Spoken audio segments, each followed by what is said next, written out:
Den Enseignant als den Hauptperson am Alltag von engem Kant und hat einen großen Einfluss auf den Kant an seine persönliche und akademische Entwicklung.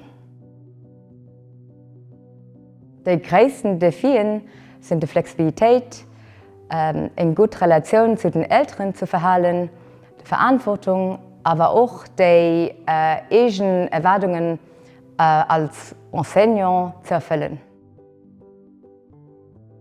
Ich soll Enseignant gehen, weil ich zur Entwicklung an dem Progress von Kanner beitragen wollte.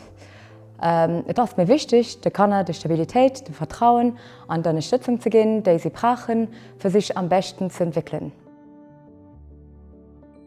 Besonders flott ist das multikulturelle Umfeld auf der Arbeit und das Alltag anders ist. Ein weiterer Aspekt sind die starken Relationen, die ich mit Schülern und mit Arbeitskollegen aufbaut.